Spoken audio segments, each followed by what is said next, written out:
আল্লাহ পাক রব্বুল আলামিন কুরআনুল কারীমের মধ্যে বলতেছেন, ইয়া আইয়ুহাল্লাযীনা আমানুস্তাঈনু বিস-সাবরি ওয়াস-সালাহ ইন্নাল্লাহা মা'আস-সাবিরিন।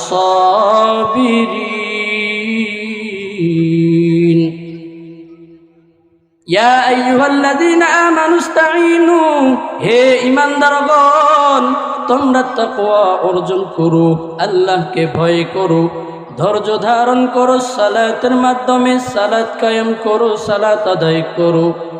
ইয়া আইয়ুহাল্লাযীনা আমানুস্তাঈনু বিস-সাবরি ওয়াস-সালাহ ইন্নাল্লাহা মা'আস-সাবিরিন। নিশ্চয়ই ধৈর্যশীল বান্দাদের সাথে আল্লাহ তাআলা আছেন। নবী আলাইহিস সালাতু ওয়াস সালাম হাদিসের মধ্যে বলতেছেন, আউয়ালু মা ইউহাসাবু বিহিল আবদু ইয়াউমাল কিয়ামাতিস সালাহ। সর্বপ্রথম বান্দাদের নামাজের হিসাব নেওয়া হবে।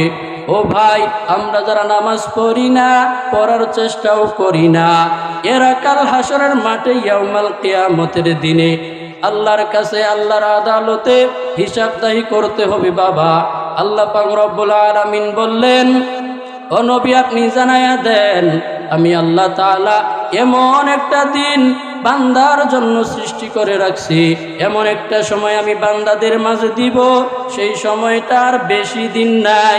দুনিয়া থেকে বান্দারা যখন বিদায় নিয়ে অন্ধকার কবরে রওনা হয়ে যায়, আল্লাহ তাআলা ডাকে আর বলে, ও বান্দারা রে, দুনিয়াতে যখন বসবাস করো তোমরা আমি আল্লাহরে স্মরণ করো, আমি নবীরে স্মরণ করিয়া করিয়া নবীর সুন্নত ধরিয়া দুনিয়া থেকে বিদায় নিও, নতুবা বিদায় তোমরা যে নিবা, দুনিয়া থেকে চলে আসবা, কি নিয়ে আসবা? এই কারণে নবী আলাইহিস সালাতু ওয়াস সালাম হাদিস টানে বলতেছেন, আউয়ালু মা ইউহাসাবু বিহিল আবদু ইয়াউমাল কিয়ামাতিস সালাহ। কিয়ামতের দিন সর্বপ্রথম বান্দাদের নামাজের হিসাব নেওয়া হবে। ও আল্লাহর প্রিয় বান্দা, ও গুনাহগার উম্মত, একটু চিন্তা করিয়া দেখো, কি আমল দুনিয়ার মধ্যে করতে পারলাম কি না পারলাম, কি নিয়ে ওই অন্ধকার কবরের মধ্যে যাব।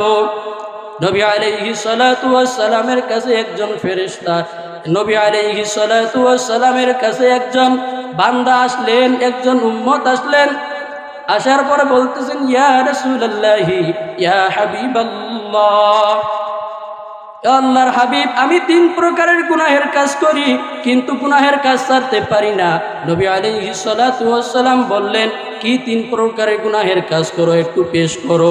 ওই বান্দা তখন তাকে বলতেছেন, ইয়া রাসূলুল্লাহি, ইয়া হাবিবাল্লাহ, আমি 3 প্রকারের গুনাহের যে কাজ করি, এক প্রকার গুনাহ হলো আমি বান্দা জিনাহের কাজ করি, জিনাহের কাজ ছাড়তে পারি না। দ্বিতীয় নম্বর কাজ হলো আমি মদ পান করি, মদ ছাড়তে পারি না। তৃতীয় নম্বর কাজ হলো, ওর আল্লাহর হাবিব, আমি 3 নম্বর যে কাজটা করি, মিথ্যা কথা ছাড়তে পারি না। নবী আলাইহিস সালাতু ওয়াস সালাম এই কথা শোনার পর বলতেছে, ও বান্দা, তুমি দুনিয়ার মধ্যে যা করো না কেন, মিথ্যা কথা তোমার জবান দিয়ে যেন না আসে। এই কথা বলার পর নবী আলাইহিস সালাতু ওয়াস সালাম ওই বান্দাকে বললেন, তুমি এখন যাও, তুমি জিনাহের কাজ করো, কোনো নিষেধ নাই, বাধা নাই। তুমি মদ পান করো, কোনো নিষেধ নাই, বাধা নাই, কিন্তু মিথ্যা কথা বলবা না। মিথ্যা কথা বললে আল্লাহ তোমারে ছাড় দিবে না।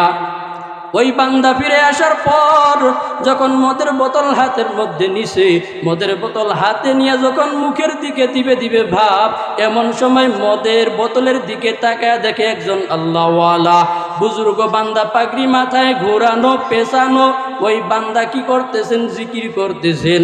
এই বান্দা সঙ্গে সঙ্গে মদের বোতল ফালাইয়া দিয়া নবী আলাইহিস সালাতু ওয়াস সালামের কাছে যায় হাজির।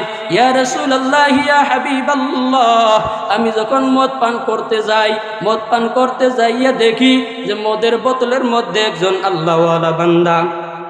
নবী আলাইহিস সালাতু ওয়াস সালাম ডাকিয়া বলে, মদ পান করছনি? বলে, না, মদ পান করি নাই, মদের বোতল আমি ফালাইয়া দিছি।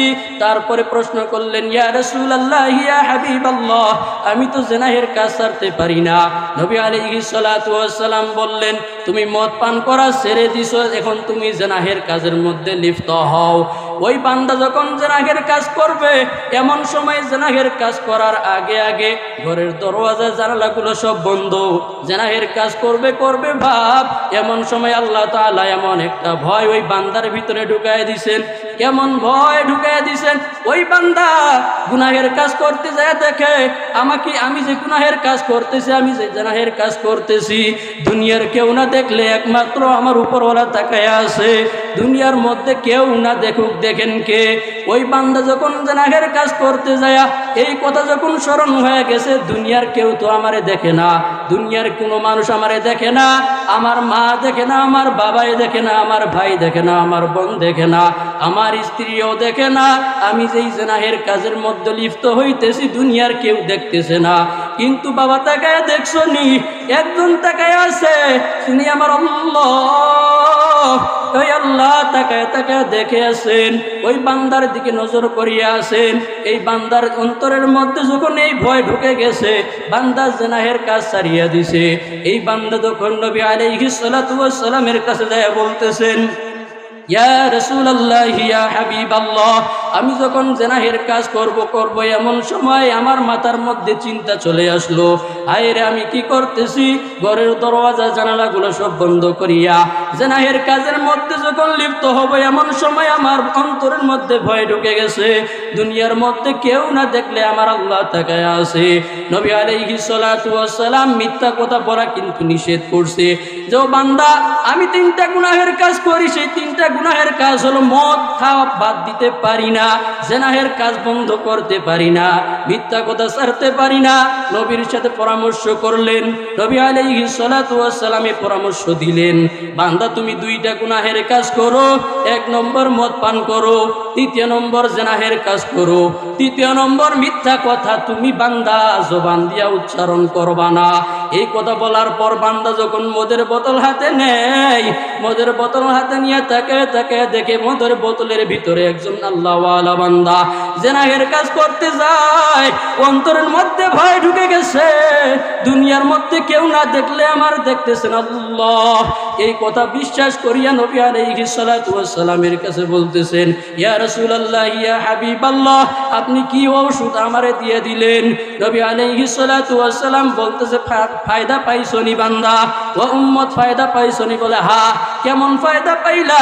বলে মদের বোতল হাতে নিলাম, মদ খাওয়া বাদ দিয়ে দিলাম, জেনাহের কাজ করতে যাই আল্লাহর ভয় অন্তরে ঢুকে গেছে, জেনাহের কাজ বাদ দিয়ে দিলাম। তৃতীয় নম্বর কিন্তু নবী আলাইহিস সালাতু ওয়াস সালাম বলতেছে, তুমি দুইটা গুনাহের কাজ করবা, একটা করবা না, সেটা হলো তুমি মিথ্যা কথা বলবা না। মিথ্যা কথা বলা কবিরা গুনাহ। যারা মিথ্যা কথা বলে কাল হাসরের মাঠে আল্লাহ তাআলা তাদের জিহ্বাগুলো টেনে টেনে নাভির নিচ পর্যন্ত নিয়ে আগুনের পেরাকগুলো মেরে দিবে।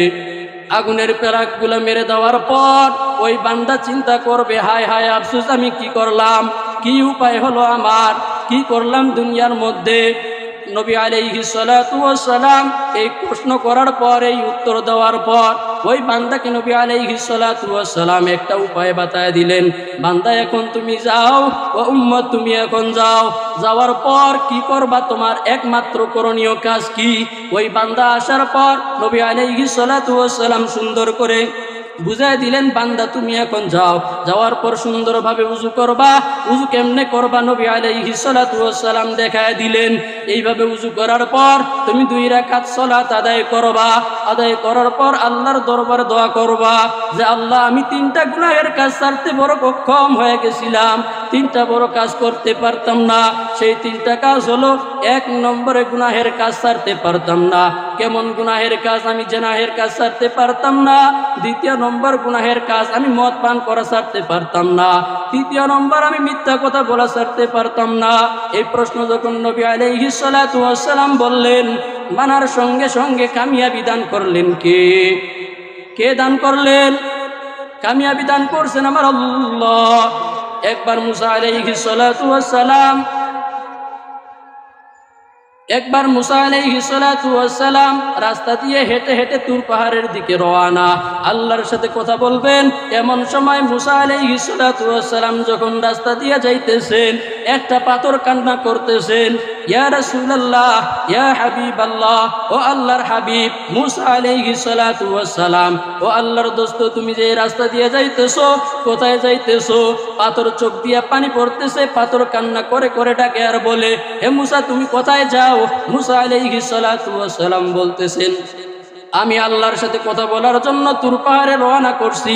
মুসা আলাইহিস সালাতু ওয়াস সালাম যখন আল্লাহর সাথে কথা বলার জন্য তুর পাহাড়ের দিকে গেলেন, একটা পাথর রাস্তার সাইডে কান্না করতেছেন আর ডাকে ডাকে বলে, হে মুসা, শেষ জামানার পয়গম্বর, হে মুসা তুমি কোথায় যাও? মুসা আলাইহিস সালাতু ওয়াস সালাম বললেন, আমি যাই তুর পাহাড়ে আল্লাহর সাথে কথা বলার জন্য।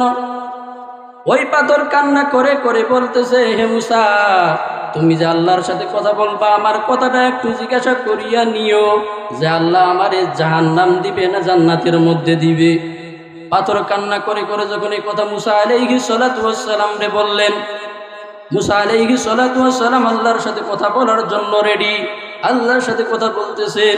এ সময় মুসা আলাইহিস সালাতু ওয়াস সালাম জিজ্ঞাসা করলেন, রব্বে কারীম, আমি যখন রাস্তা দিয়ে হেঁটে হেঁটে তুর পাহাড়ে আসতেছিলাম, তখন রাস্তার কিনারে একটা পাথর কান্না করতেছে আর ডাকে ডাকে বলতেছে, ও মুসা, আল্লাহর হাবিব কোথায় যাও? আমি বললাম তুর পাহাড়ে যাই মাওলার সাথে কথা বলার জন্য। পাথর আমাকে ডেকে ডেকে বলল, হে মুসা, একটু আল্লাহর কাছে জিজ্ঞাসা করবানি যে আল্লাহ আমারে মাফ করবে কিনা, আল্লাহ আমারে জান্নাতে দিবে না জাহান্নামের মধ্যে দিবে। এ কথা বলার পর আল্লাহ তাআলা মুসা আলাইহিস সালাতু ওয়াস সালামকে ডাকে বললেন, হে মুসা, যাওয়ার সময় তুমি পাথরকে বলে যাবা আল্লাহ ওই পাথরকে জাহান্নামের মধ্যে দিবে না, জান্নাত দিবে। মুসা আলাইহিস সালাতু ওয়াস সালাম কথা শেষ করার পর আবার যখন ফিরে আসতেছেন, এমন সময় পাথর আবার কান্না করে করে ডাকে ডাকে বলে, হে মুসা, তুমি আল্লাহর কাছে জিজ্ঞাসা করছিলা? বলে, হ্যাঁ জিজ্ঞাসা করছিলাম। বলে, আল্লাহ কি বলছে? বলে, তোমারে জাহান্নামের মধ্যে দিবে না, তোমারে জান্নাতের মধ্যে দিবে। তার কারণ হলো পাথর কান্না করতেছে, কান্না করে করে মুসা আলাইহিস সালাতু ওয়াস সালামকে ডাকে ডাকে বলে, ও মুসা, তুমি জিজ্ঞাসা করিও আল্লাহ রে, আল্লাহ আমাকে জান্নাতে দিবে না জাহান্নামের মধ্যে দিবে। আল্লাহ পাক রব্বুল আলামিন ওই পাথরকে জান্নাতের মধ্যে দিবে, জাহান্নামের মধ্যে না। এক সময় আবার মুসা আলাইহিস সালাতু ওয়াস সালাম তুর পাহাড়ে মাওলার সাথে কথা বলার জন্য আবার রওনা হয়ে গেলেন। রওনা চলতেছে, আবার হঠাৎ করে পাথর দেখতে পায়, পাথর কান্না করতেছে। মুসা আলাইহিস সালাতু ওয়াস সালাম বলতেছে, পাথর কান্না করো কেন? বলে, ওই দিন যদি আমি কান্না না করতাম, হয়তো আপনারে যদি লাগালো না পাইতাম, আল্লাহর সাথে আমি এই কথাটা জানাইতে পারতাম না। আমি কান্না করছি বিদায় আপনারে লাগাল পাইছি, আপনারে বলতে বলছি, আপনি যা মাওলার সাথে কথা বলছেন। কথা বলার পর জানতে পারলাম আমি মুসাকে আল্লাহ পাক রব্বুল আলামিন সুন্দরভাবে বুঝাইয়া দিলেন যে দুনিয়াকে আল্লাহ পাক রব্বুল আলামিন এই পাথরকে জান্নাত দান করছেন। তার কারণ হলো পাথর কান্না করছে বিধায় জাহান্নাম তার জন্য হারাম করে দিয়েছেন আল্লাহ। আমরা যদি দুই ফোঁটা চোখের পানি ফালাইয়া কান্না করতে পারি, দুই ফোঁটা চোখের পানি ফালাইয়া যদি অশ্রু ঝরাইতে পারি, অশ্রু ঝরাইয়া মাওলার কাছে যদি দোয়া করতে পারি, আল্লাহ আমি সারা জীবন গুনাহের কাজ করলাম, শেষ পর্যায়ে আসে একটু ভালো ইবাদত করতে চাই, আল্লাহ তুমি তৌফিক দান করো, যা অন্যায় করছি সব মাফ করিয়া দাও। আল্লাহ পাক রব্বুল আলামিন বলে, বান্দা তুমি তওবা করতে দেরি, আমি আল্লাহ তাআলা মাফ করতে দেরি করব না। এই কারণে আমরা মাঝে মাঝে চোখের পানি ফালাইয়া কান্না করব, আল্লাহর কাছে মাপ চেয়ে নিব। পাথর কান্না করিয়া জাহান্নামের আগুন হারাম করছে, মানুষ কেন পারবে না? পাথর জাহান্নামের ভয়ে কান্না করে করে মাওলার কাছে জান্নাত চেয়ে নিছেন, আমরা কেন পারবো না? আমরা তো আশরাফুল মাখলুকাত, শেষ মাখলুকাত।